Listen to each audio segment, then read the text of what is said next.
Cosmere can be a confusing place. From allomancy to surge binding, there's a lot to look out for.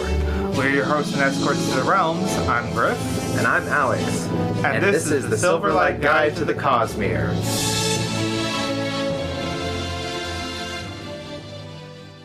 It's going. Any life updates, Griff? No, I don't think so. We had a little bit of a freeze here a while back, but apart from that, kept me from going to work for a few days, but... Yeah, I enjoyed it. Yeah, I won't deny that. It was, although I didn't know quite what to do with myself. I should have read Dawn Shard, to be perfectly honest. I was thinking you might have, and then I should have texted you and been like, "Hey, read this." You really should have, because I completely and utterly forgot that I owned that book.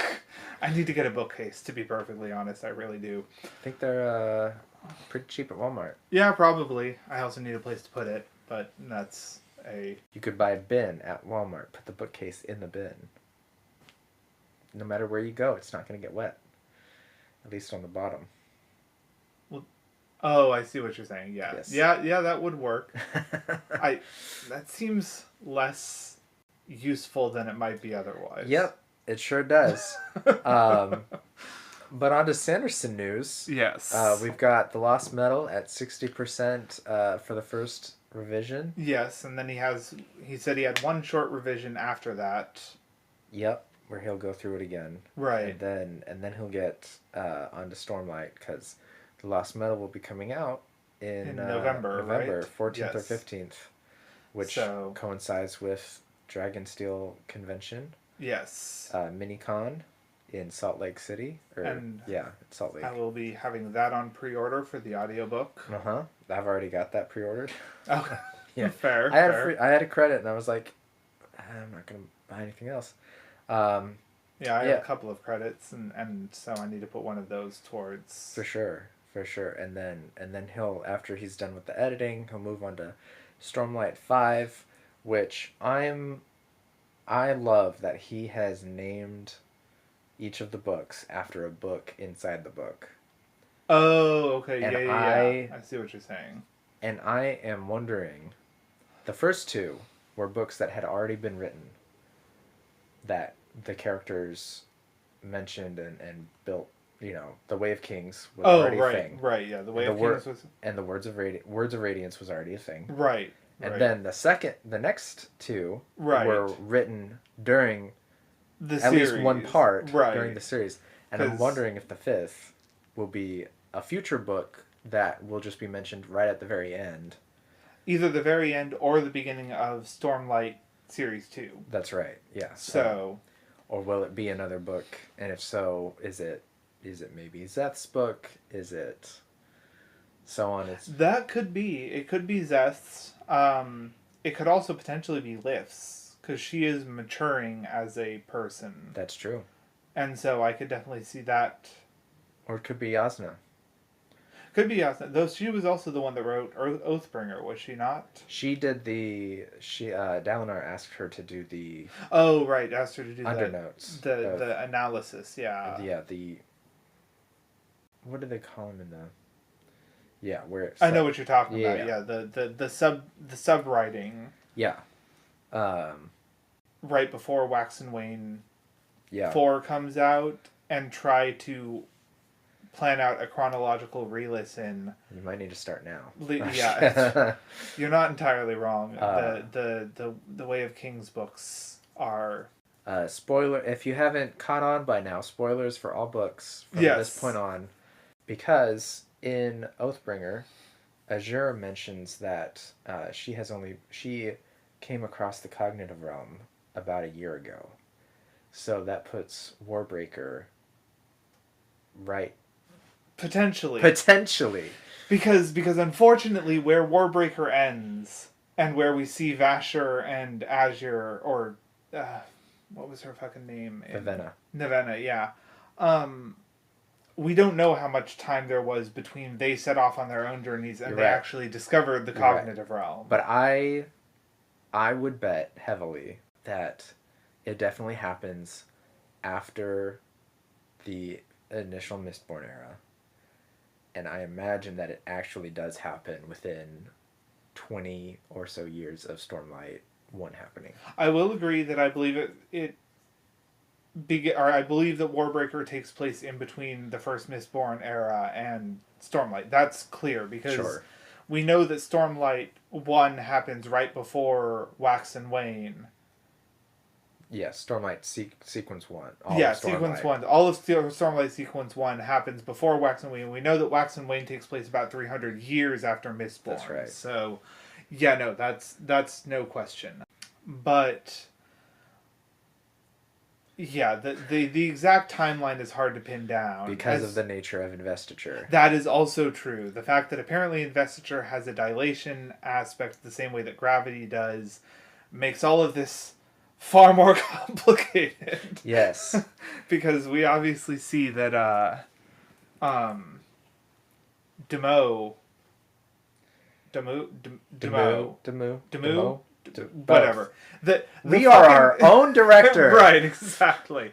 Anyway, regardless, I believe they say Demu in the books. Audiobooks. They we see him both in Mistborn Era 1 and in Stormlight Era 1. So that's right. Clearly either breath and the immortality that comes with it is involved in there, or it's the time dilation of heavily invested areas, which may mean that Silverlight is so steeped in investiture that it forms its own gravity well, where time outside of it is passing a lot more than time inside of it.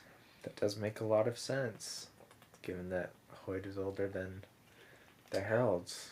And the fact that Chris is still up and walking around and is clearly heavily part of Silverlight, and she takes place potentially chronologically earlier than any other character we have run into thus far. Yes. Because White Sand is chronologically older than any of the other series.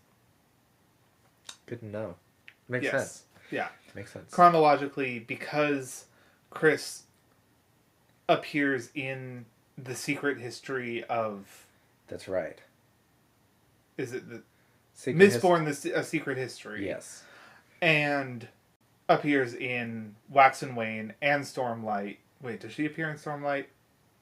Not in Stormlight, but she writes the bits after. Right, she writes the Ars Arcanum. Yeah. But because she both appears in Mistborn, A Secret History, and... Well, just that, actually. That, therefore, means that and that White Sand must at least predate Mistborn. Uh-huh. Which would mean that the only book that could possibly predate White Sand would be Elantris. And so it's kind of up in the air about that, but I still potentially think that White Sand predates Elantris. Likely. That's just my own theory. So we know that Elantris predates Mistborn, so right. Elantris might predate White Sand. Might. But it's a little up in the air, because we know that also the publication of White Sand was a little bit iffy, because I think he had planned to write it as a book, because he has the chapter 1 in the Arcanum Unbounded, but then of course they turned it into a graphic novel. As one does. Well, yes, I suppose. I was, as an audiobook listener, I will freely admit I am not entirely happy with the fact that it came out as yes. as a graphic novel, because that makes it much harder for me to... Because don't get me wrong, the group that did it did a great job. I don't have an issue with them, but I will freely admit that the... On a bookshelf. They sit on a bookshelf, Grove. Anyway... Onto the main discussion. Yes. Adolnasium and the Realms. Yes. Band name. Yes. Called it. Called it. No, mine actually will be Vesuvius and the Ruins. Okay, that's fair. Very fair. I'll take Adolnasium and the Realms. And, sure. We can have it be a virtual band in the same way the Gorillas were. Sure. So, because we can have Adolnasium, and then we can have the Three Realms. Yes. And it's a 4-man band, and it's perfect. And then what's really happening is that it's all layers of vocals, 16 layers of vocals. Oh, good God. And it sounds like Queen. That would be Okay, so what it would have to be is... Ooh. Because then you could do a pentatonics thing where even if it's not instrumental, you still have instrument-esque sounding things. Yeah. Because pentatonics has kind of the beatboxing thing go on. That's right. So yeah. there's that. It could work out. It could work out, yeah. Stay tuned for more. No, Adolnasium and the Realms. Why this topic? Because they're foundational. We're trying to... Our entire goal for this podcast was to work from the very basic up to the finer details, and I believe that Adolnasium and the Three Realms predate pretty much anything else in the entirety of the Cosmere. Although the new graphic novel that just came out might argue with that. Sure. Because now we know that, and I mean, we've already discussed spoilers, and I have not read it yet, so I don't know to what extent. But we now know that Earth is, at least in some respects, connected to the Cosmere. Right. And I am still not completely convinced that it's part of the Cosmere. I do lend that he has said that the latest thing he said in 2014 was that it was, but I would like to hear a more specific yay or nay from him. I agree. Currently. I agree, because... So I suppose what we'll do is we'll pin Dark One. The Dark One. Yeah, the Dark One to the Cosmere for the moment, but I agree. I'd like to hear a little bit more, because I will freely admit, if Brandon Sanderson is bringing Earth into it, that complicates things a great deal. Yes, and that is why I am so hesitant to just fully let myself believe. Right. When we have knowledge of Yolen, we have knowledge of Scadrial being his... If it's on Earth, it's on Scadrial. Right. So... Right. But regardless, that all aside, Adolnasium and the Realms predate pretty much anything else in the Cosmere. It is the foundation that we at least work from going forward. We know, of course, that the humans and dragons at least coexisted with Adolnasium at some point. Whether or not they were there from the beginning, or if Adolnasium predates them, I don't know. And that other race that was on Yolen. Oh, yeah. The four-armed people. Yeah, whatever they're called. But we haven't seen them anywhere else. No, but we do know, I think Autonomy is one. Oh, interesting. The Vessel of Autonomy is. Right, the Vessel of Autonomy is. I believe she was the only one that we know of. But anyway, yes, that's the reason why we are covering Adolnasium in the Realms, is because I don't think you can get more foundational than...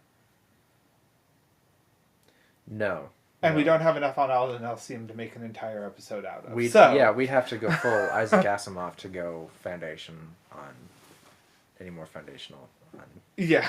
Right. Bad, sorry. And unfortunately, we don't have enough on Adolnasium to make an entire episode out of. So that's why we're also covering the Realms. Right. So what do we know about Adolnasium? Not a whole lot. Thanks. We know that was it. That was the show, guys. Right, Thanks for listening. We know that it is either a being, place, or thing. I agree with Chris on her quote that I lean towards the fact of it being a being. Right. Same. Because of the fact that they use the words kill multiple times, plus which could be metaphorical. I'm not arguing with that, but and the fact that Adolnasium seems to show a level of free will and conscious decision. Right. Because we know that the Roshar system was handcrafted by Adolnasium. That's right. And the fact that the 16 shards required vessels that were also sentient beings makes me assume that it would be a being. That said, we don't have enough to say that it could not potentially be a sentient place or sentient thing that was not a being per se. Yeah, okay. Yeah, but... So, there we go. It was a thing. It spoke, at least figuratively. At least 4 words. 4 commands. 4 commands. And so, the Dawn Shards. The Dawn Shards.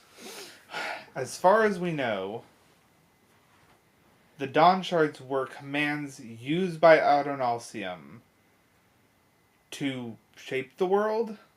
Shape the universe. Shape the universe. Shape the something. Shape the Cosmere. Yes. Like, okay, so there's a few... We're moving into theory territory here because we really don't have a lot of concrete information about the Dawn Shards. Right.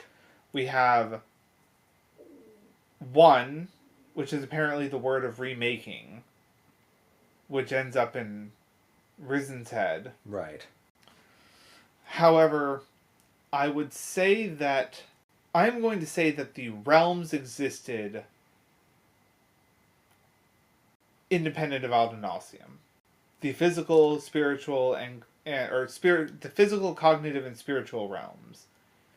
Yeah, if Adolnasium is the supreme being, right, then they would have existed at the same time. Right. In whatever sense of time you want to think about. Right. I mean, the spiritual realm itself is infinite. It encompasses all past and future and all places. So, therefore, it gets a little wonky on that front. Like, what existed when gets a little wonky on that front. But, yes, I think that but I believe that the Dawn Shards were the commands used for him to shape what existed in the physical realm. Okay. That is my theory on it. Makes sense. Think the spiritual realm already existed. Mm-hmm. And I think even the cognitive realm, once there was a mind to think, existed.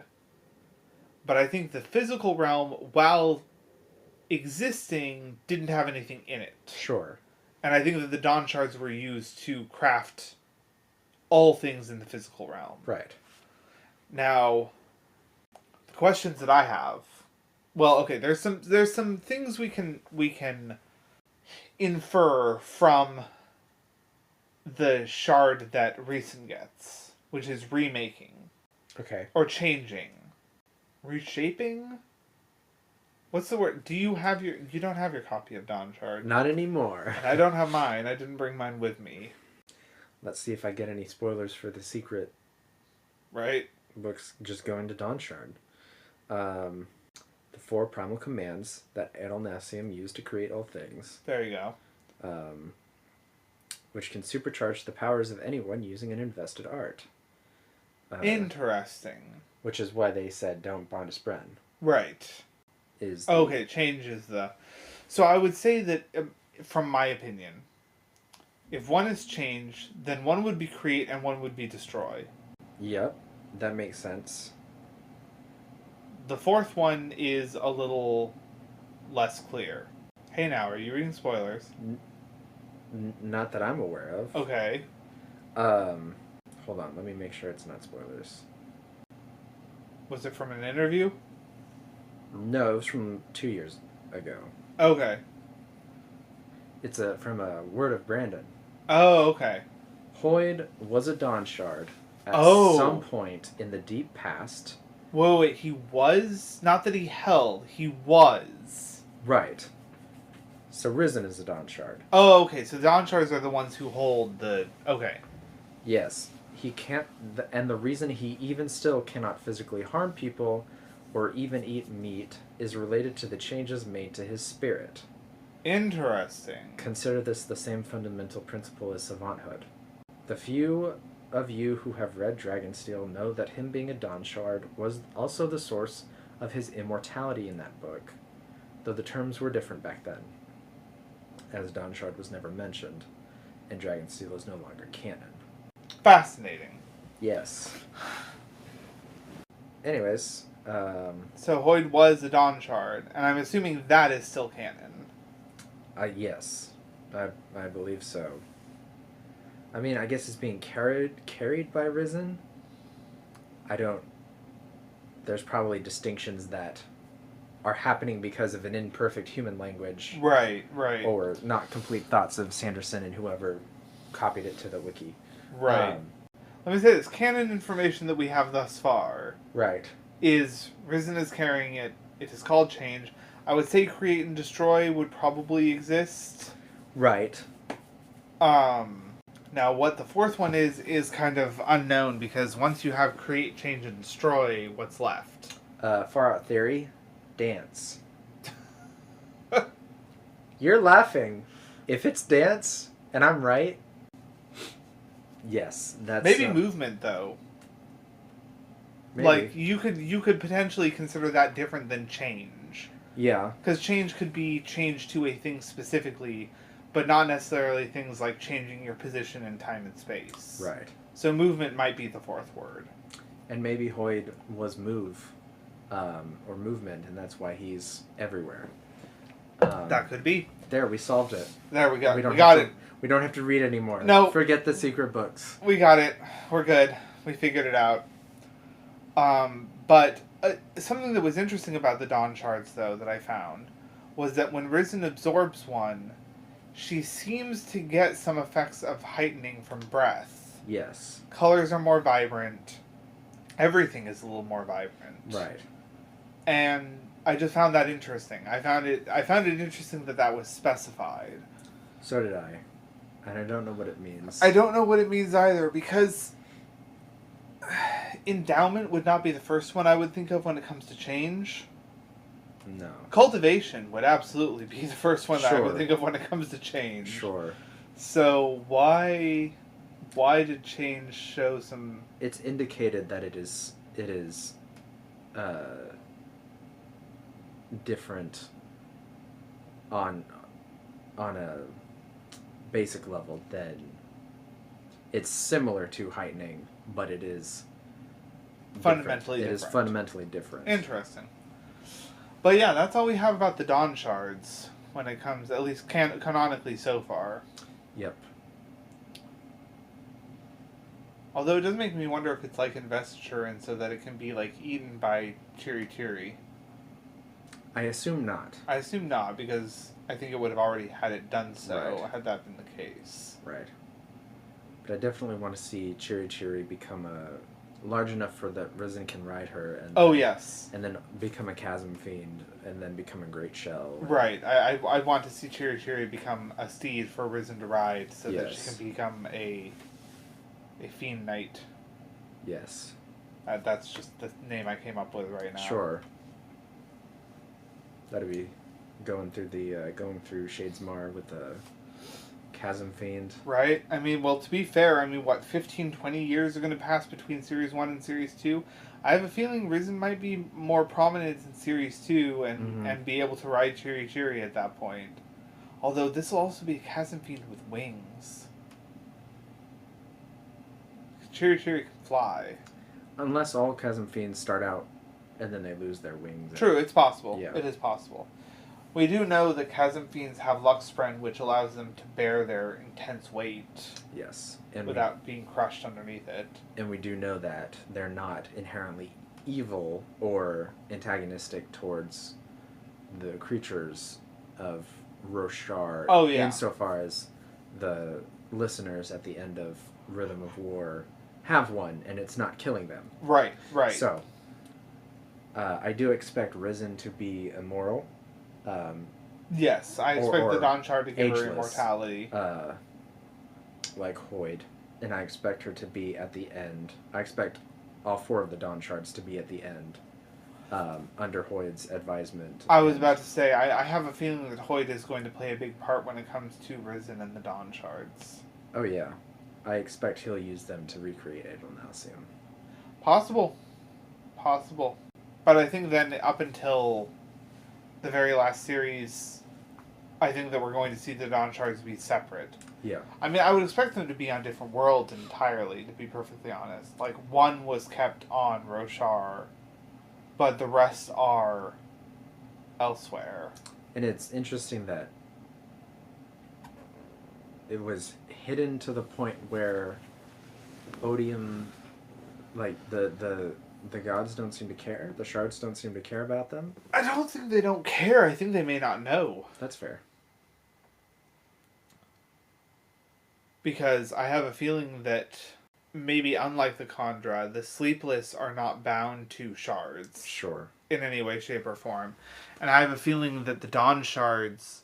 Let me say this. I think if the shards knew they existed, I think they would try to get their hands on them. Because I do think it would be a power boost. So, at the very least, Odium would want to. That's true. I have a feeling that either by accident or intent, they ended up on different planets, and people on those planets took it under their own power to hide said things. Yeah, that makes sense. So, but I think that's all we have on Dawn Shards at the moment. I think so. And then we also see that Sylphrena and the other Spren are apparently little seeds of Adolnasium, which also lends credence to the idea that it was a being. Sure. Yes, through the splintering of Adolnasium to the splintering of Honor. Right. The Spren have. Yes. Yes. So it lends credence to the idea that it was a being, in my opinion. Unfortunately, other than the 4 commands and the fact that it is most likely a being, the only thing we know other than that is the Shattering, which it was broken into the 16 shards, 14 of which we have names for. The last 2 are something we will cover later. Yes. Other than that, we don't have a whole lot. Because, unfortunately, I think other than Roshar, we don't know of any other planets that were crafted specifically by Adolnasium. Now, that said, I don't know if Adolnasium was also responsible for creating the other planets that were not crafted specifically by the shards. Because we know that Scadrial was specifically crafted by Preservation and Ruin. At least the humans were. Wait, humans as a species, or the humans on Scadrial? The humans on Scadrial. Fair. So potentially, Adolnasium could be responsible for a lot of the other planets, even the ones that do not have shards attached to them currently, like the planet the Sixth of Dusk takes place on, which I am drawing a blank on the name of the planet. I know it's mentioned in Arcanum Unbounded, but I have not listened to that in so long that I don't remember the name of the planet. Well, I looked at it last week and I can't tell you the name of the planet either, so... Yeah, but, so he could be responsible for all of those. Although those could also be planets that were not necessarily specifically crafted by him, but just an aspect of the universe he formed. Right. And the laws that it works under. Right. Because we know Roshar was, but he may not have taken as much care in the forming of these other planets. Yes. So. Yes. After Roshar, he was like, that's a lot. So we're just going to not. Yeah. Nah. Probably, I think Roshar came last. Probably. And unfortunately, other than that, we don't know a whole lot. I mean, even the conjecture that the other planets were his is still just conjecture. We don't factually know that that's how it happened. Well, that's what this podcast is about, is conjecture. Yes. Mostly. But we do also want to list down what we know factually. And as I said, with Adolnasium, we don't know a whole lot. I think we will hopefully be getting more about that in Dragonsteel. Yeah, so that'll happen after the second sequence of Stormlight. Right, so it's going to be a while. Because we know that we have Mistborn Series 2, which is almost done. Yes. Stormlight Series 2. Uh-huh. Dragonsteel, and Mistborn Series 3. And then, finally... Mistborn Series 4. That's right. And I think that's going to complete the series. Yes, like that is going to complete the Odium arc of that caps the Cosmere.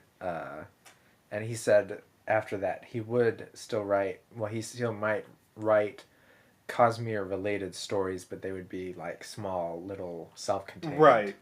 But we still have a shit ton because we have one more book in the Wax and Wane. potentially 5 more books in Stormlight 2. Yes, plus the one that needs to be written. Right. So that's 1 for Stormlight Series 1, 1 for Wax and Wane 1. I know it's pretty much done, but still. 5 for Stormlight Series 2. Mm-hmm. Potentially 3 for Mistborn 2. Should be 3, yeah. That's what he said. Yeah. And then potentially 3 for Mistborn 4. And then 3 for Dragonsteel. And then 3 for Dragonsteel. What I think he said, but... Which means we're looking at 16 more fucking books. Plus Warbreaker 2. Plus Warbreaker 2, yeah. So 17 more books. And then... Did he say the First of the Sun was a short story, or was it a... I don't think we have that confirmed yet. Yeah. We know he started writing it, though I don't think it's required for the Cosmere to be complete. Probably not. So we have 17 books until the Cosmere is complete. So unfortunately, until... At 1.5 years each, that'll be... 30 years. 30-ish years. Yeah. Oh, God. I'm hoping some of them don't take 1.5 years to complete. I imagine they won't. Although I do believe he said Mistborn Era 3 will be longer than the Wax and Wanes. Okay, but not necessarily as long as not Stormlight. Not yeah, Doorstops. Stormlight is by far the longest books he has written thus far. Yes. And if it doesn't end with the shattering of Roshar, what did we even read it for? I feel like we're going to have to edit this heavily because we have definitely stepped out of the main discussion at this point. But we can go back right now. Yes. So the realms. The realms. So there's the 3 realms. The 3 realms. We have the physical, the cognitive, and the spiritual. Right. The physical is the easiest to explain, which is, it is the physical plane of existence. It is the planets and everybody on them and all of the physical objects that exist in that. Yes. It is what most people might refer to as the real world. Quote, end quote. Because... The real fictional world. Yeah, the real fictional world, yes. Worlds. Oh, something that I did want to bring up about Adolnasium, and this... Maybe we'll move this over, cut this, and bring it up when we bring up the shards.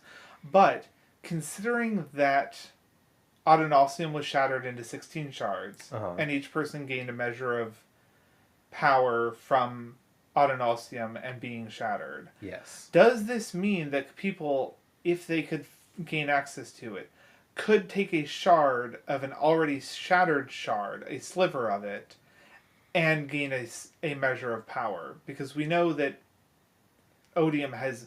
I mean, they specifically refer to it as shattering. Like, he shattered honor. Right. And that killed honor. But, depending on what shape or form those shards took, do you think that somebody could get access to one of those shards and therefore gain a sliver of the power of one of the already existing shards? And do we think that's what happened to Dalinar? Yes. And if there was a third question, also yes. Like... I do believe he has said... Brandon has said, given long enough, the power of honor still exists. Right. And would coalesce. Oh, okay. So shards are not permanently... You could put them back together over a long enough right. time. That wasn't quite what I was asking. Sure. Though. But right.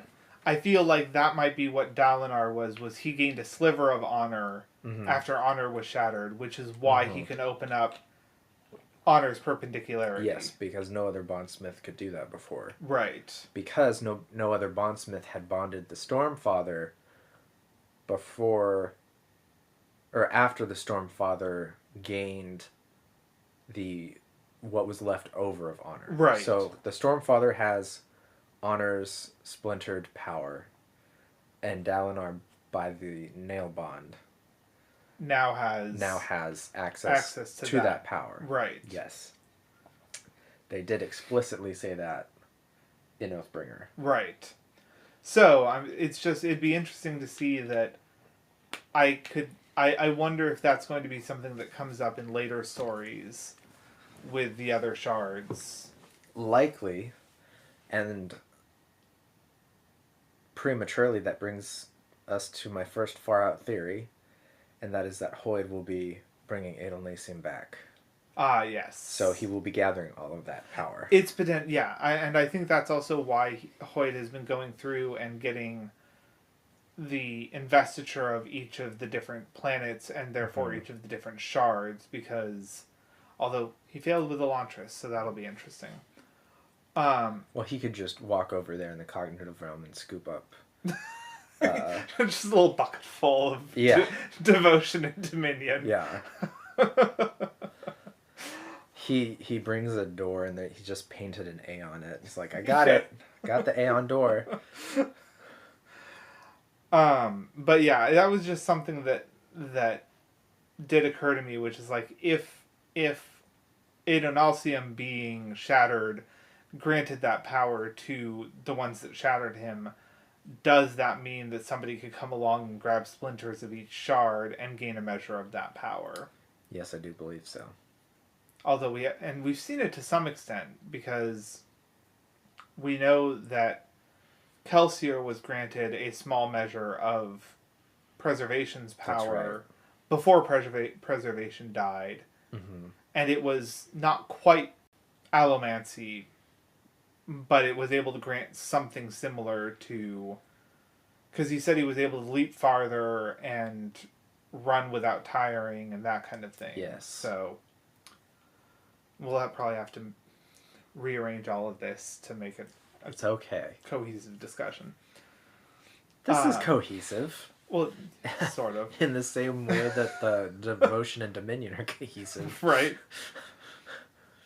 So yeah, the physical realm. Whoa. Yeah. Imagine that. I don't think one that requires a whole lot of description. No. The cognitive realm is an interesting one to me, because it is both shaped by, or it is defined by, but also contains human thought. Yes.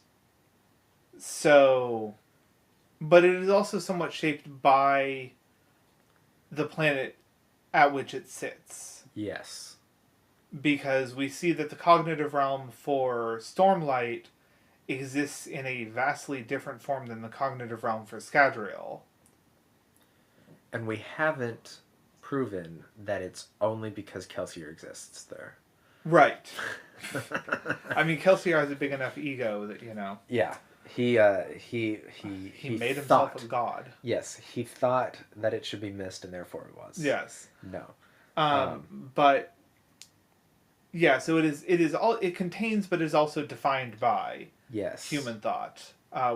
Which is why I find it so interesting. But also at the same time, it is not the realm at which human thought occurs. Like, you can't go in and mess with somebody's mind directly through the cognitive realm. That we've seen yet, yes. Yeah, right. that we have yet seen. So that's why it's so interesting to me, which is it does contain these human ideas, but only indirectly in those human ideas of things. Yes, it's almost as if the ideal that the ideals that we can never actually bring into the physical realm, that is where they exist. Right. So, justice. Well, justice and like the idea of I am a stick. Right. Only that the idea that it is a stick exists in the cognitive realm. Yes, given life by humans. Right, and their perception that it is a stick. Yes. But we don't see the actual thought process of it is a stick in the cognitive realm. It is only the effects those thought has on the object in question. Yes. So that's why I find the cognitive realm so fascinating. And that's my brain fried for the day. But this is also, this is almost explicitly what is stated in The Emperor's Soul. Right. When, what's her name? Shai? Shy is describing the cognitive realm. The reason that that wall is considered a wall rather than any individual stone is because humans perceive it as a wall rather than each individual stone block in the wall being its own separate entity. Yes. That said, what is your viewpoint on the cognitive realm? It's easily the coolest of the realms, because it's some place you can go to. Right. Which we have talked about the spiritual realm, but can't quite get there. Not quite. Though there. Well, we'll get to that. I think it's where a lot of the most interesting bits take place, and it will be the crux of the finale. Of the whole thing will be because the cognitive realm exists, and we see that with world hoppers. Right, of course. That's what I'm basing it off of, and the Silverlight Academy is in the cognitive realm. I can't quite wrap my mind around it, other than how it's presented in the books. Right. So far, we don't have a whole lot of it. Like, we have a lot of implied info. Right. But not a lot of canonically stated information about the cognitive realm. Right. The one thing that I did find interesting is that no matter where on the cognitive realm you are, objects are represented by spheres. Yes. Because, like, it's the glass spheres in Stormlight Archives, but even in Mistborn on Scadrial, when Kelsier is in the cognitive realm, we still see objects collapsing into spheres of mist. Sure. So I just find it interesting that no matter where you are, no matter what material it's made out of, objects still reduce themselves to spheres. Yes. Which I don't know if there's an explanation for that or not. Likely there is, and we'll never know it. That's true. That's just how it is. That's what Brandon Sanderson's seminal work is going to be. At the very end of his life, he is going to write a Cosmere encyclopedia. That's right. Connecting all the dots. Yes. All the spheres. They're all connected. Yes. Although, okay, so here's an interesting thing that actually just occurred to me. I find it fascinating that some of the Spren exist in the cognitive realm. I find it interesting that all of the Spren exist in the cognitive realm. Okay, but some don't, because we know that the Wind Spren are physical realm like they appear as like little motes of light in the cognitive realm, but they don't exist in the cognitive realm the same as other Spren do. Yet, that there are some Spren that do choose to, or they have to spend most, if not all, of their lives in the physical realm. Right. But the emotional ones don't. The anger Spren, the surprise Spren, all of those exist in the cognitive realm. Right, and then bleed through a little bit. Right. And so maybe you know, because it's been a while since I've read Stormlight Archives, and you almost just finished a reread. Do they feed on human emotion? Is that why they're attracted to it? I imagine they do. They didn't quite... Not to my knowledge, they didn't explicitly say that. Okay. Obviously, they're attracted to it, so I imagine that in some regard they are feeding on it. Which must mean... Which does bring up, and I guess support what I said before, is that the cognitive realm is defined by human thought. It's interesting that the thought bleeds through into the cognitive realm strongly enough that Spren of that emotion are drawn to it. Yes. So, I don't know. It's like you said, I think it's the most interesting of the three realms. Right. Because then we get the spiritual realm. Which we have only seen briefly once. Well, I guess twice. We've seen it briefly twice. Potentially. We've seen it briefly once in A Secret History. Mistborn: A Secret History. Because Kelsier grabs preservation. Right. And is shown the spiritual realm. He doesn't actually go there, but he does see it. Yes. And that's how he makes the plan that leads to the positive outcome of the whole face-off with Ruin. We also potentially see it in a way because when Dalinar makes Honor's perpendicularity when facing off with that herald, which I'm drawing a blank on which herald it was, the one that was convinced that Dalinar was evil and needed to be fought. Ishar. Yes. That's right. When Dalinar brings Honor's perpendicularity almost more actively into the physical realm than he did in any previous thing, I think we get a glimpse of the spiritual realm, which is why we see Ishar, or why Ishar regains his mind. Yes. Yes. And is functioning or thinking clearly rather than with his insanity. And he also regains his sanity when an oath is sworn. Right. With a bondsmith. Right. So, but yeah, it is potentially a realm that exists in all times and in all places simultaneously.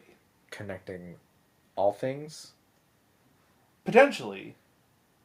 I mean, we do know that it is the realm where spirit webs exist. Yes. So, people at their core exist in the spiritual realm. Right. Which would mean that at least all people,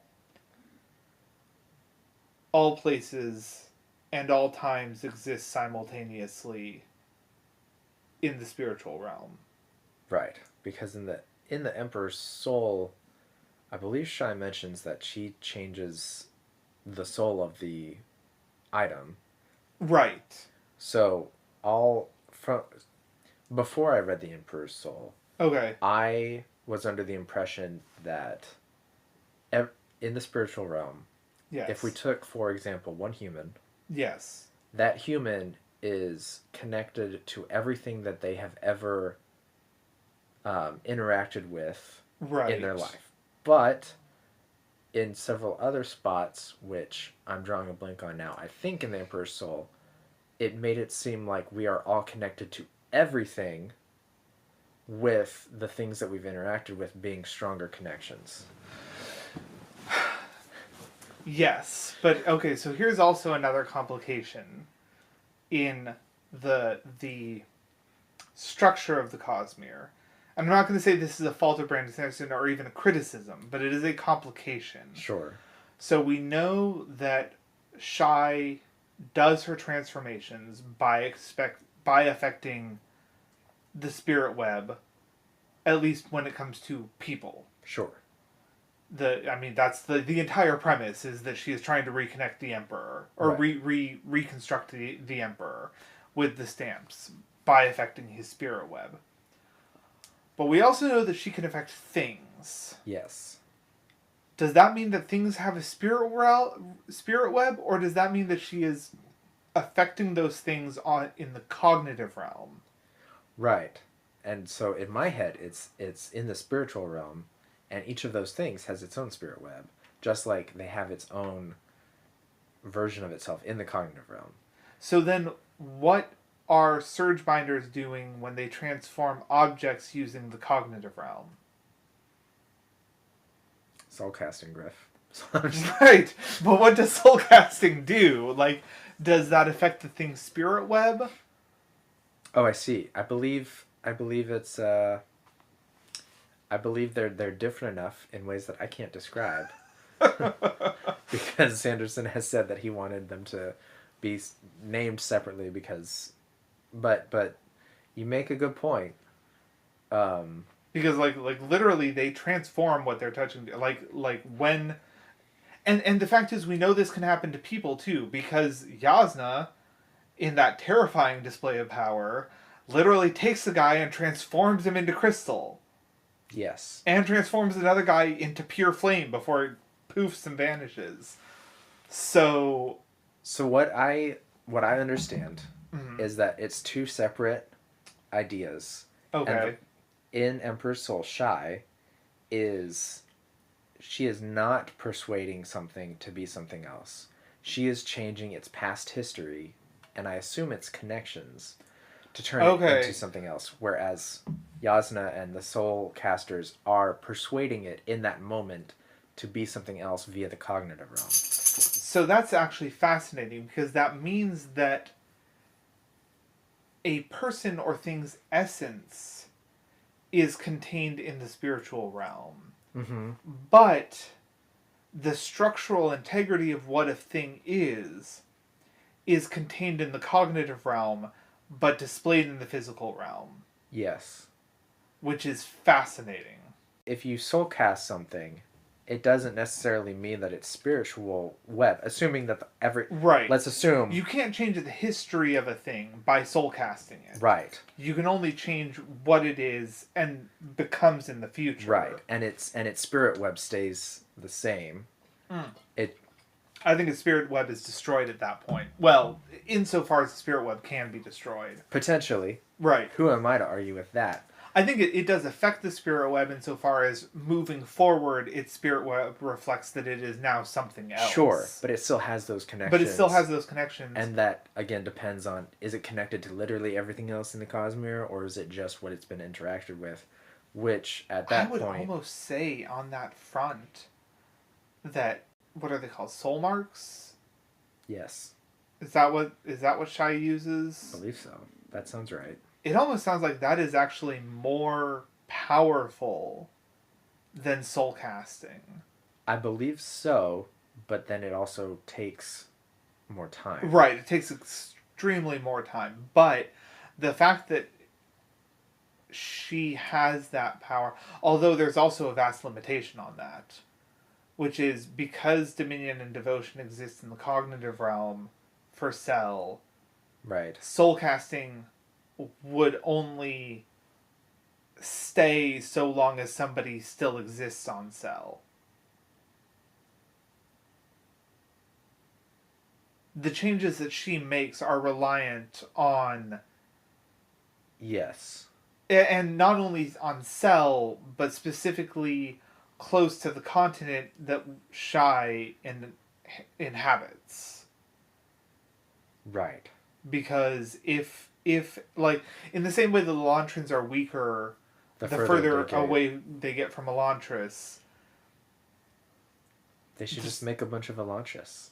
Just reconstruct Elantris on a different continent. That's not how it works. But if they get some stone benders, what are they called? The stone... Oh, the stone wards, yeah. If they get the stone wards, why not make the earthquake again?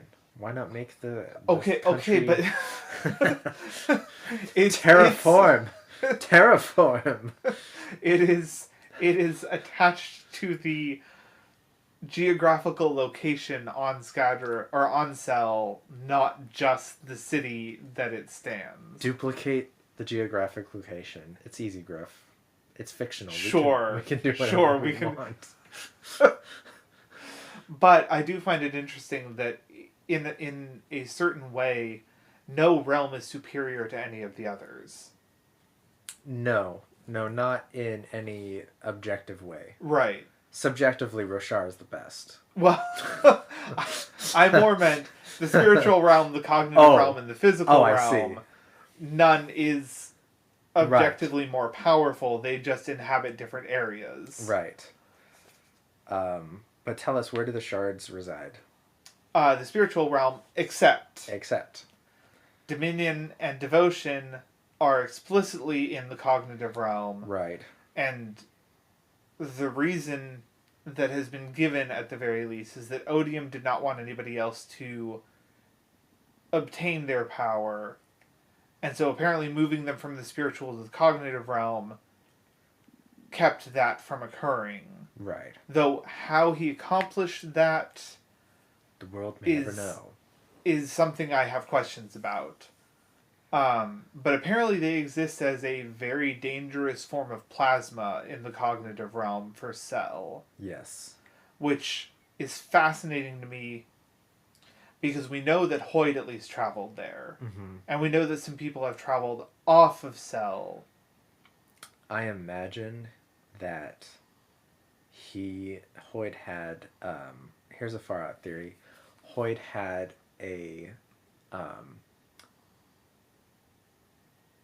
he could, what's the term with the mistborn people where with the dualborns where they can burn what they've stored? Compounding? Compounding. He compounded gold.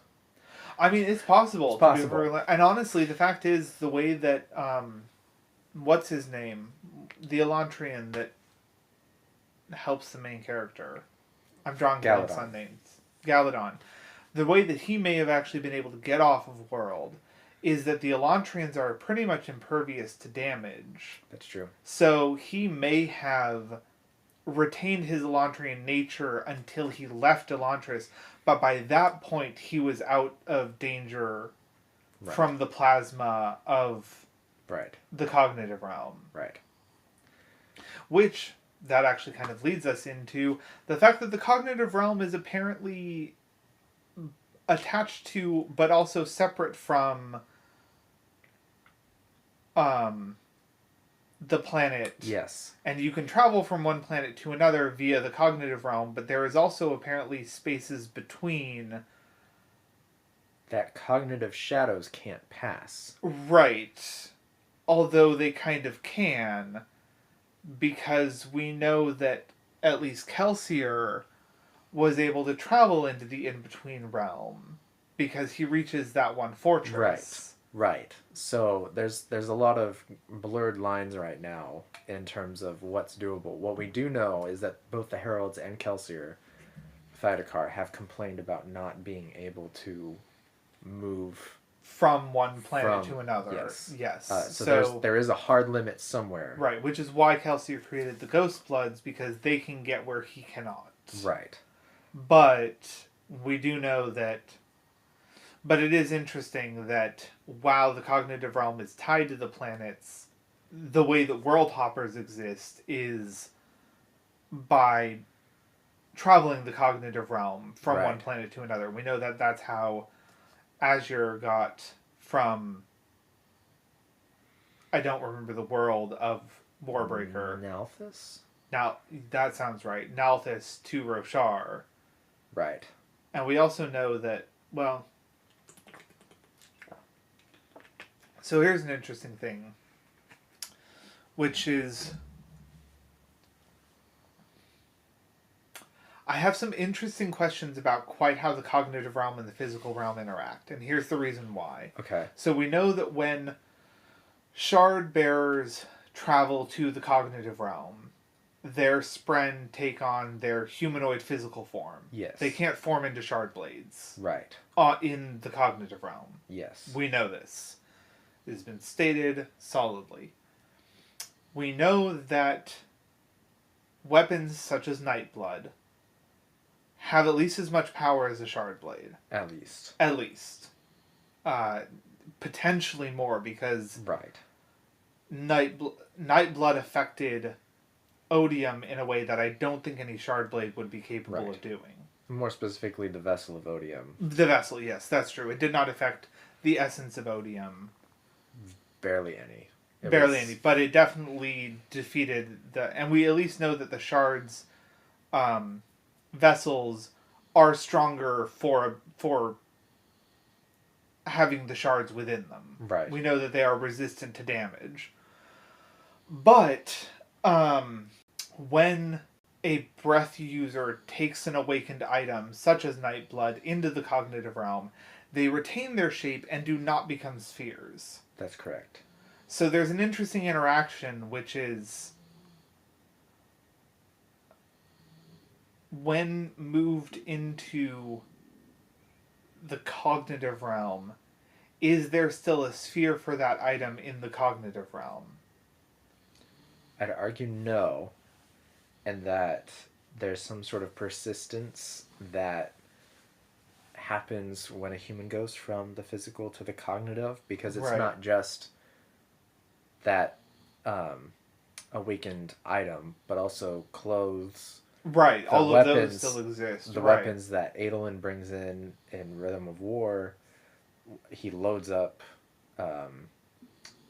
gallant with a whole bunch of different swords. Right. And those still exist. Right.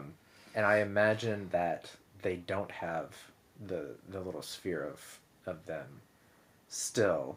Right. So does that mean that soul casting would fail on a physical item that exists within the cognitive realm? I imagine so. And we haven't seen it yet. No, I don't think we have. So I would say that yes, probably soul casting does not work on an item that has traveled from the physical realm to the cognitive realm. Yes. Yes. But wait. No, yet. No. Okay, question. When we see... I'm going to draw a blank on names, so you're going to have to help me here. Shallan, thank you. When we see Shallan working with her students on soul casting, are they doing that in the cognitive realm? To soul cast food? Are they doing it on the ship? I don't know. I want to say they are. Which raises a whole crap ton of more questions. I think you could probably soul cast if the item was the sphere of itself in the cognitive realm and you turned it into its physical shape in the cognitive realm. I think you could still likely soul cast it somehow. Either whether that's putting it back to its little sphere form, something like that, and then bringing it back out into its physical form. Maybe. But I don't... It raises questions.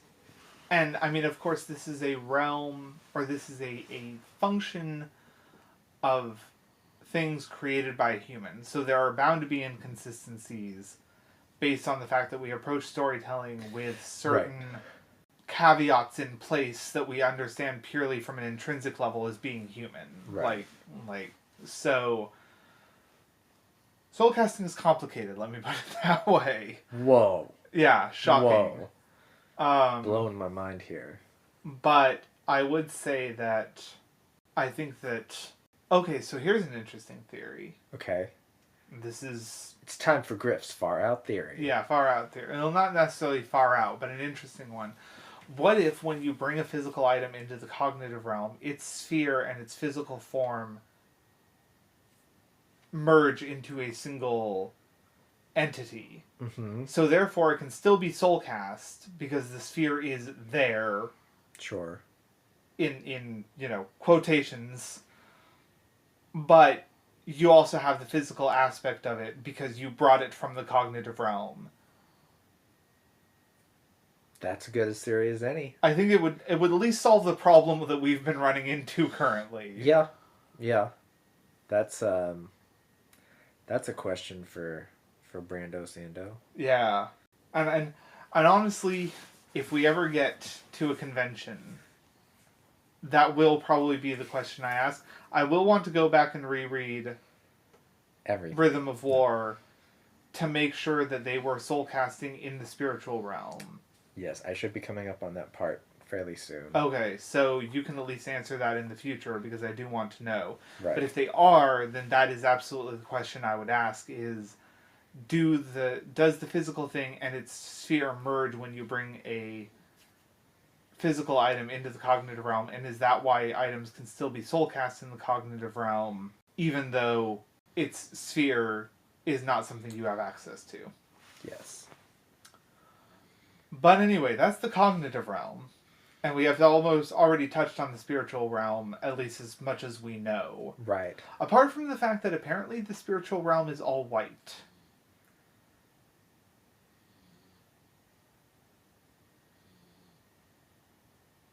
I mean, in my head, I was imagining the webs being white, so if everything's connected to everything, everything would be white. So right. That makes sense, sure. I mean, let me just say this. When Kelsier views the spiritual realm, I believe he talks about it being white, but with, he's able to see the futures, time stretching out in two directions. Oh, interesting. He talks about being able to look out into eternity and see the future, which is how he... Right. creates the plan that he does with Vin and getting the earring ripped out of her ear and all that. And we do know that I believe it's pure white when Dalinar honors perpendicularity. Right. Which brings the spiritual, cognitive, and physical realm into one place. Right. So, I always kind of imagined the spirit webs as being like kind of blue-white looking thing of energy, but that's just what it was in my brain. We have no... No. We have not seen...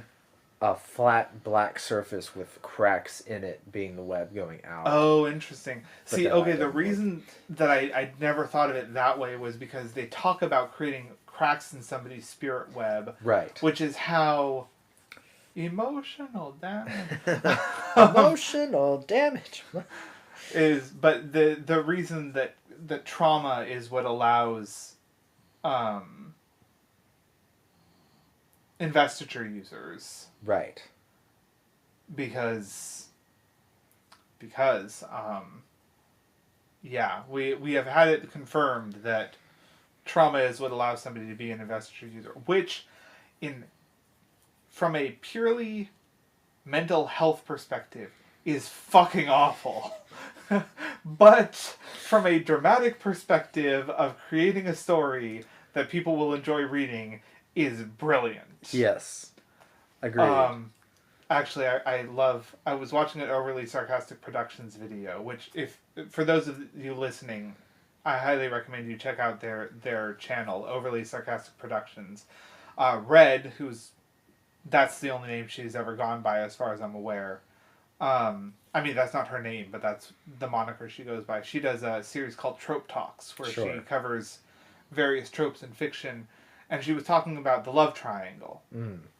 And she was saying, I don't remember exactly where in the video she said it, but she was saying that from a things that are mentally healthy and things that are dramatic, the Venn diagram of things that are mentally healthy and things that are dramatic is a very slim line that really only exists with hugging and making apologies. That's the only place where the two interconnect. That's fair. That's fair. And I'm like, yeah, you're not wrong. You're not wrong. Drama requires non-mentally healthy decisions to be made. Yeah, let's be real. Which so long as that is recognized, I think actually that might be the major failing of our society on how it looks at storytelling, which is what makes for a dramatically good story and what makes for a mentally healthy person is two completely different things. That is correct. And that's why the story ends after character development is attained, because that character is going from a mentally unhealthy person developing into a mentally healthy person, but once they reach that point, the story's done. Right. You have no dramatic tension. The character's arc is complete. They have potentially become a mentally healthy person, and so therefore the story is done. Right. And that's likely where we get a lot more of the popcorn movies being more of the hero's journey, or Marvel-esque, which is there is an outside force that is acting upon the world, and then the people that are okay mentally generally need to come forward and fight, and make take the ring to Mordor, and so it's a more superficial level where it's not necessarily drama, but it's fun actiony stuff, that you don't get too deep, and that's probably why those movies do so. I know I like those movies for that fact. Right, exactly. Like, I would never say that the Marvel movies are dramatic masterpieces, right, but I will absolutely say they are fun actiony pieces because yes, for that direct reason. Right. I think that, I think you are completely correct. But I also think that this is why, or why book series, well, not to get too deep into it, but I think the reason that books create dramatic stories better than movies is because there is not the pacing or time constraint that movies have. You are able to take literally as much time as you want to develop those characters from their unhealthy beginnings into an emotionally healthy person. And so, yeah, I think that, and you don't, have a 2 or even 3 hour time constraint the same way movies do. That's true. But I think that is, as I said, from a dramatic perspective, I think that the investiture users requiring, for the most part, I'm not actually going to say that that's completely true. Sure. But for the most part, the crux in the spirit web being necessary to become an investiture user and therefore requiring emotional trauma is a fantastic tool from a dramatic perspective, because it means that your heroes will always be people who need to have character development. Yes. Although breath users, not so much. No. Because everybody has a breath. Right. Which, it makes me wonder what the breath actually is. Oh. Like, because would somebody who travels to Nalthis from a different planet, let's say Kaladin, sure, would he have a breath that could be extracted? I don't think so. I do think it's from endowment when the person is born or right, conceived or whatever. Right. Which I wonder what their birth mortality rates are, because if it's when they're conceived and they've got a little bit of God in them, and they're healthy, or that potentially healthier. I don't know. Right. Well, what was the level that what was the heightening that they needed for? Was it 100 breaths where immortality is achieved? Because, okay, we know that it takes 1,000 breaths to make an awakened item. Right. We know that the Emperor had 10,000 breaths. Yeah. Which is what, or the God King. Right. God King. God King? Yeah, God King. It's the Sanderlanche. Yes. So...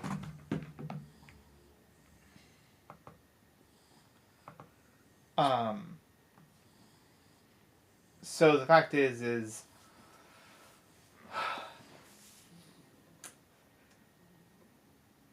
yeah, I don't know if it would affect mortality rates. That's a question for another day. Yeah, that would be a question for Brandon Sanderson. That'd be, yeah. And he'd be like... You know what? Well, okay, so here's what we're going to do. We're going to get massively popular. Sure. We're going to have a huge listening base. Absolutely. And then we're going to bring Sanderson on as a guest. Yes. And we are going to ask him all of the nitty-gritty questions about the cognitive realm and how investiture things work. That sounds exactly what he'd be up for. That we want, because there are some questions. I have some questions. There are a lot of questions. But I would say, okay, so here's the two questions I have. And we may have to move this into the thing when we cover Nalthis. Can you extract a breath from somebody who... Well, no, you can't, because they have to give... they have to give consent. Right. They have to... Well, okay, but here's an interesting thing about that. You have to give consent to give it out, but you do not have to give consent to receive it. That's correct. Because... Vivenna,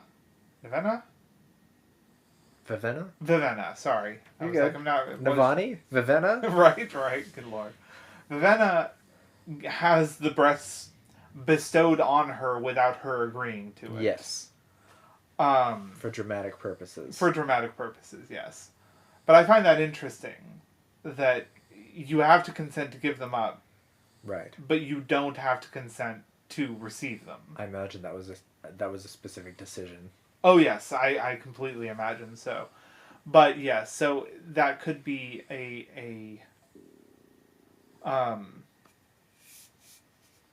but yeah, the breath is probably gifted to somebody when they are conceived or when they are born.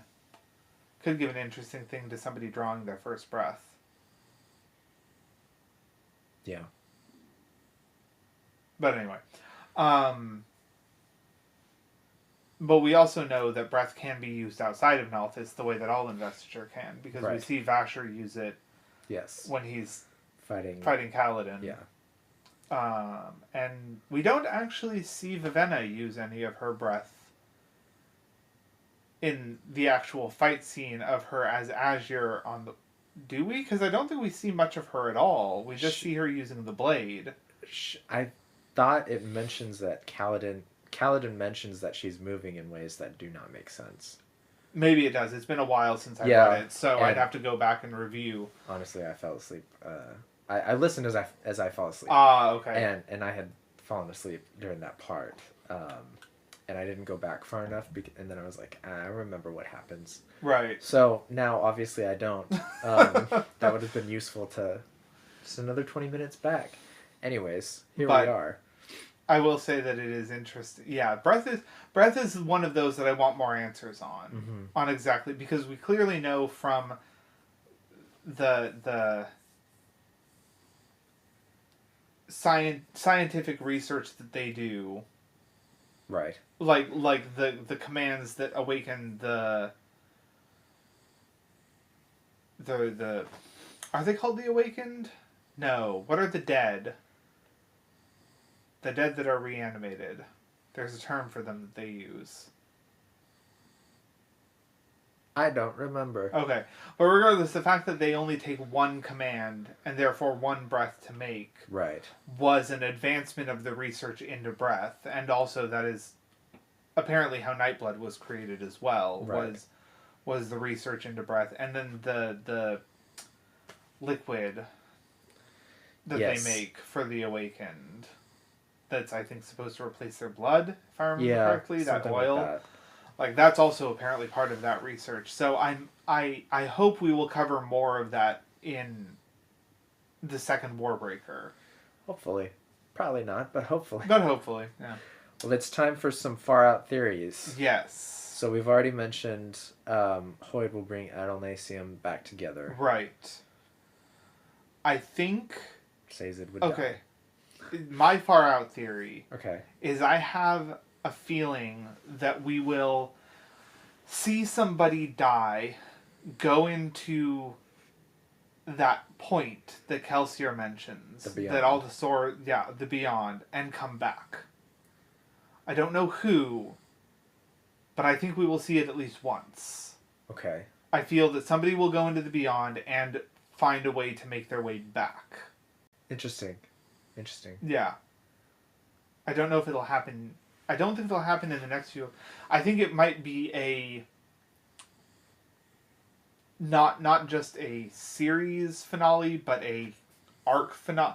I think we will not see it until probably somewhere near the end of the Odium arc as a whole. Sure. But I think that will be an aspect of it. Not entirely sure, of course. Sure. But sure. that is my far out theory, is that we will see somebody go into the beyond and come back. Okay. Yes. And now, do we want to cover the... Who's that shard? Yes. So, this is the portion of the thing where we are going to make conjectures about what the last two unknown shards are. Yes. Before we are... And I'm sure that this section will unfortunately be cut just as soon as those two shards are revealed. Yes. But well, we could change it into if the intent when Adolnasium was shattered. Right. What else could there be? True. We can move into that once the last two shards are revealed. Which will probably be like the last book of Mistborn Era 4, so, you know. I feel like okay, so moving back onto the far out theories, this isn't necessarily a far out one. Sure. Are we going to see a collection of all the remaining shards versus Odium and his followers at some point or another? That's a good question. My heart says yes, but my brain says no. Right. It will be very specific shards with very specific armies that Odium has mentioned exist. Right. Right. But what I wonder is Odium going to have his own team of shards that he is going to promise not to shatter versus those who want to stay alive, and right. It'll be interesting to see where that all concludes. It certainly will be. Oh, I had another far out theory. Okay. The technology for the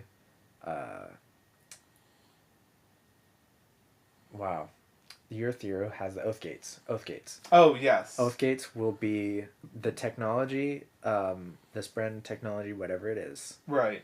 Will be used for the UFOs in the Six of the Dusk.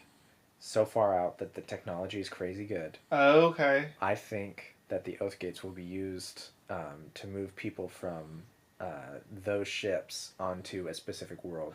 Oh, I see. Okay, so like the transporters from Star Wars. Sure. Except yeah. Or from Star Trek, or from So here's my question on that front. So we know that in Six of the Dusk, and I don't know where in the podcast we're gonna fucking put this, but whatever. We know in Six of the Dusk they talk about like those from the sky or the beings from the sky or something like that. So clearly, potentially spaceships. We know it's technology. Why would people have developed spaceships when traveling from the cognitive realm is that much more available and that much easier? Perpendicularities to different planets in the same system don't exist.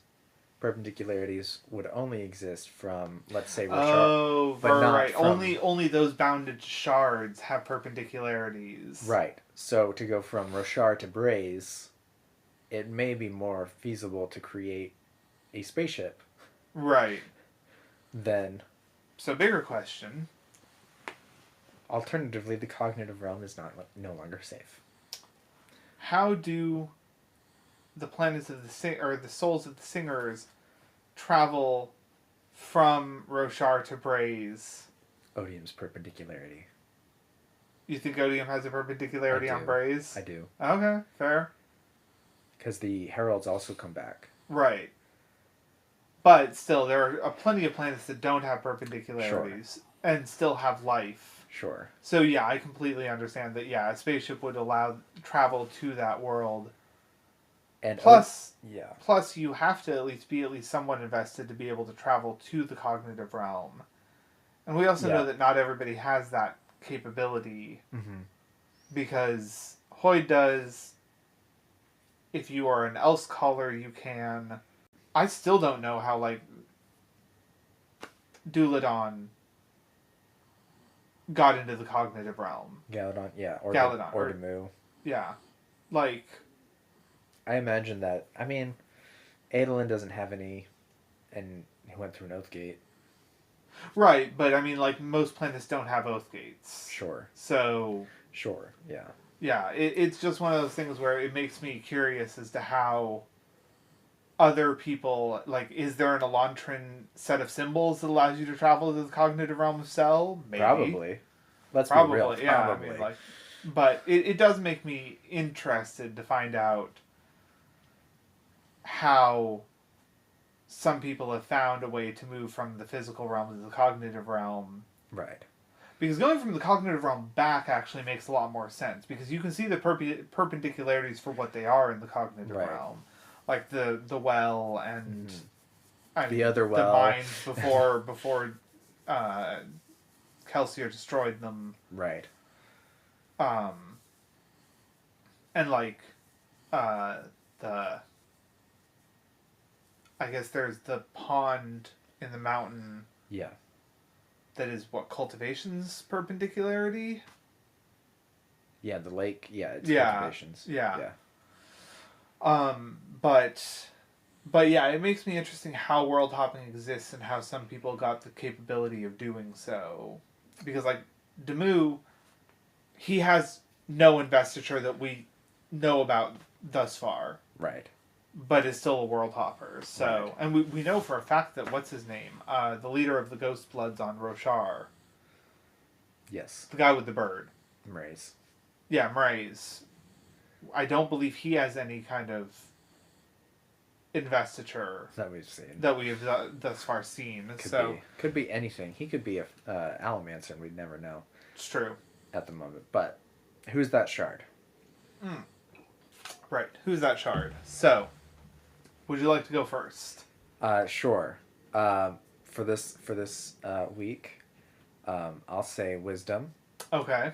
And question. Yes.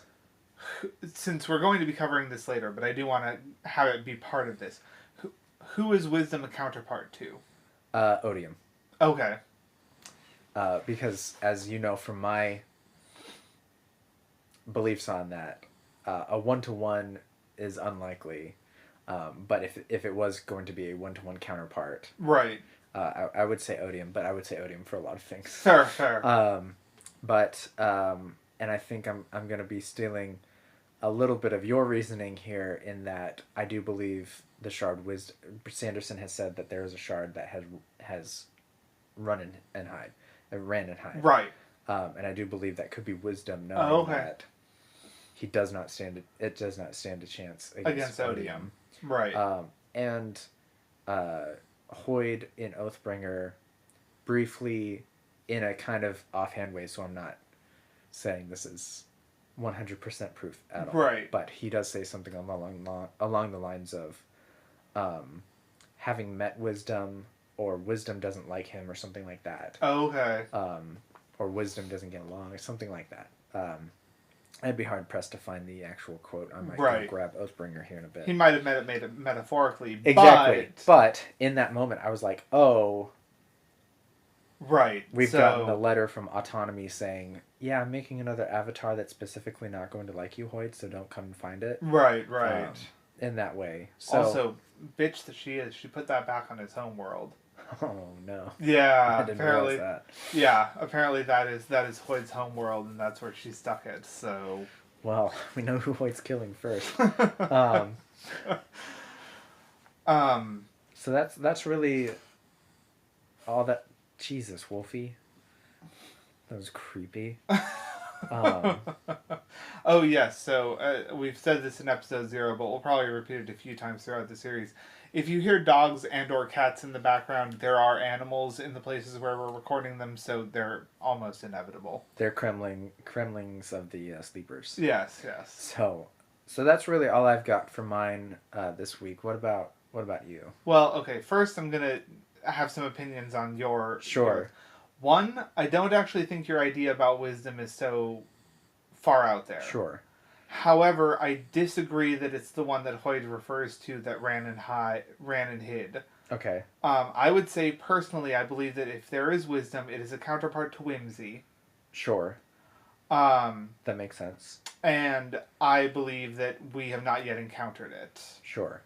My idea for Who's That Shard is one called Survival, or Self-Preservation. I've gone through a few different names, and I believe that is the one that is running and hiding. Sure. Because I think that its survival is its base instinct nature. Like that, right.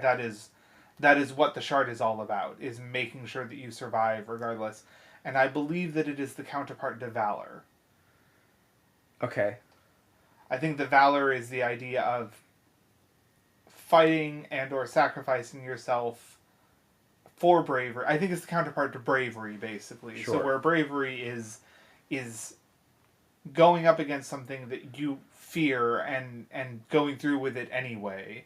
I believe that survival would be the counterpart to that, where it would run, it would hide. It's that base survival instinct in everyone. And similar to Odium not being called hatred, even though it is hatred. Right.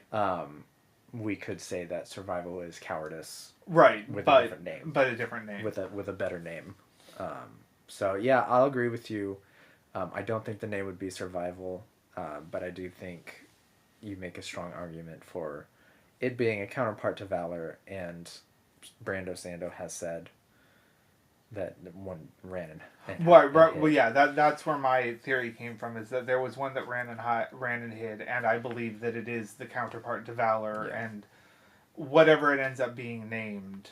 I think cowardice seems a little too on the nose, which is why I didn't think that it would... That's why I actually initially went with self-preservation, because I feel like that gets across the idea while... Yeah. But we also have one called preservation, and that would be odd. Yes. So and I don't think, like you said, I think it'd be odd to have the dual use of the word preservation. So I think that I went with survival. Sure. I think that brings us to our non-Cosmere corner. Yes, it does. Which you've got a semi-non-Cosmere corner. Yeah, somewhat non-Cosmere. It is directly Cosmere related, but it is not done by Brandon Sanderson or anyone he has specifically endorsed. And that is the alphabet. Used by many, loved by all.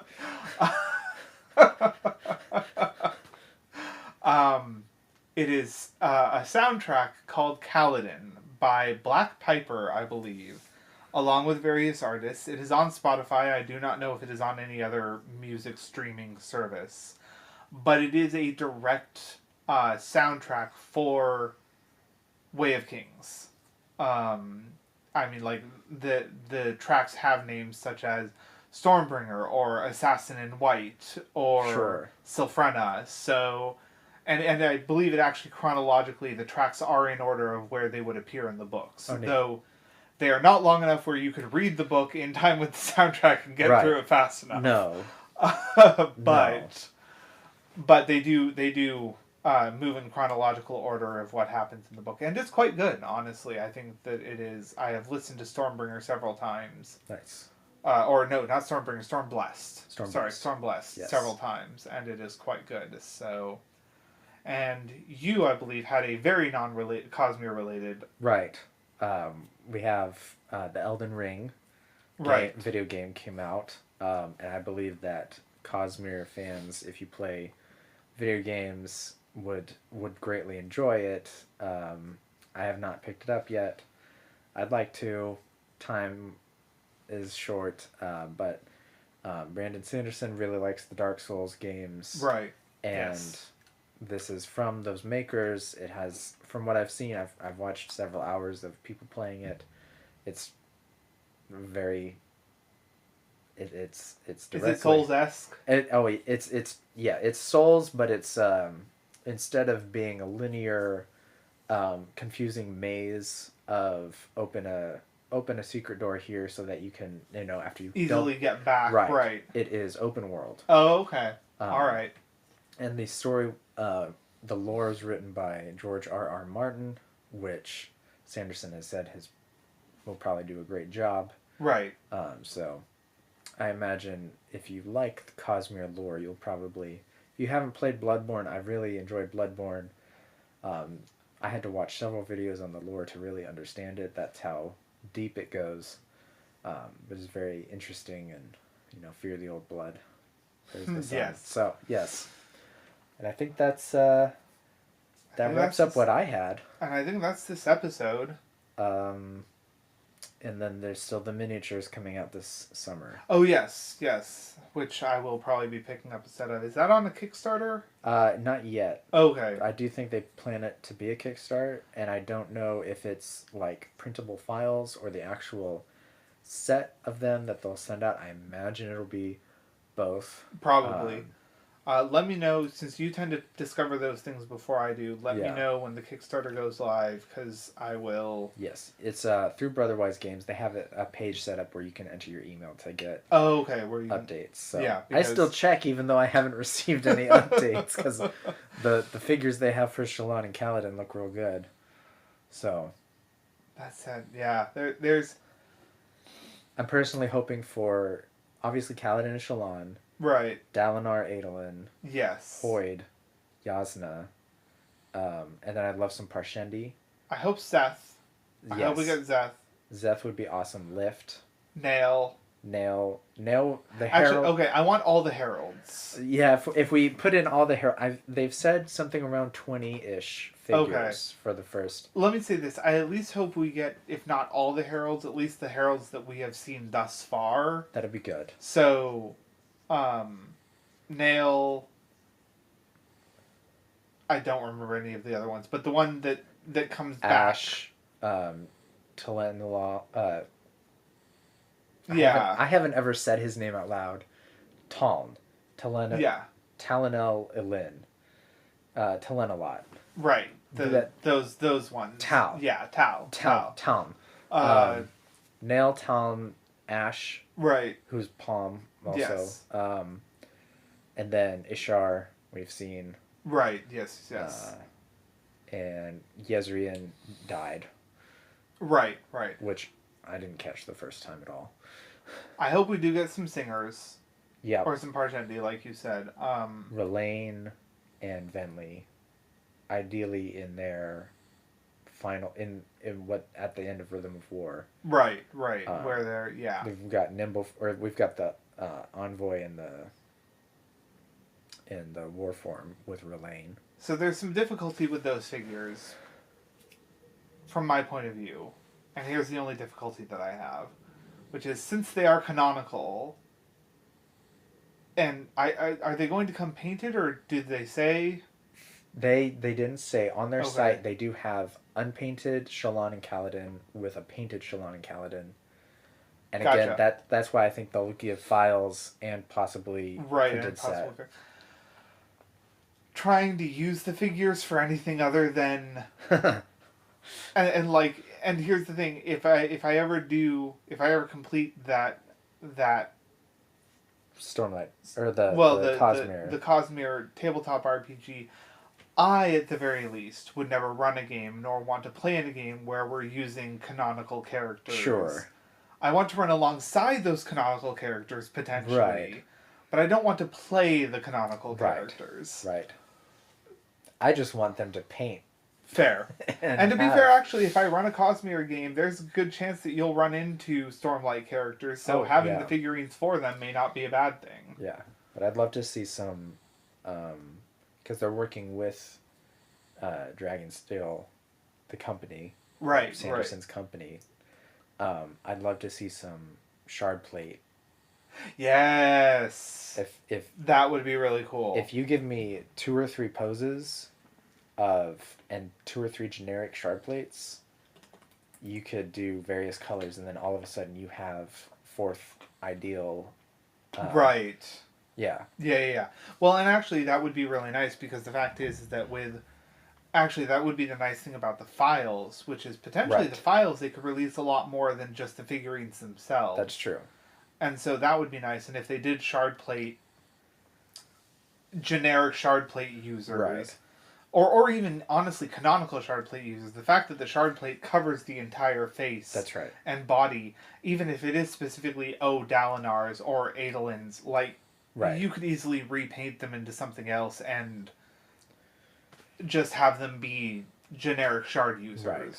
And it's difficult to do, but a replaceable weapon potentially, would be.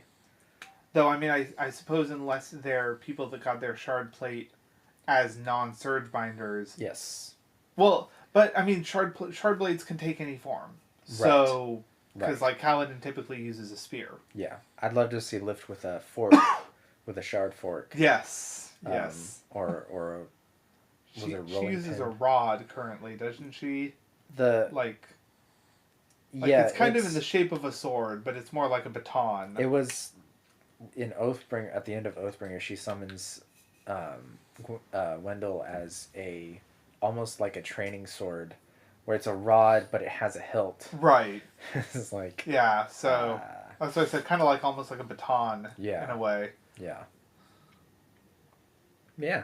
But yeah, I believe that's our episode. That is likely our episode. So until next time, stay safe, World Hoppers, and we will see you next time.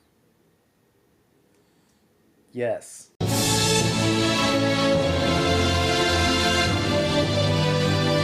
The music you hear is Part 3, The Spirit, from Zavadilla's The Music of Elantris, produced by B-Roll Records. Available now on Apple Music, Spotify, and most music providers. If you like what you hear and you want others to hear it as well, please leave a rate and review. It really helps us get more listeners.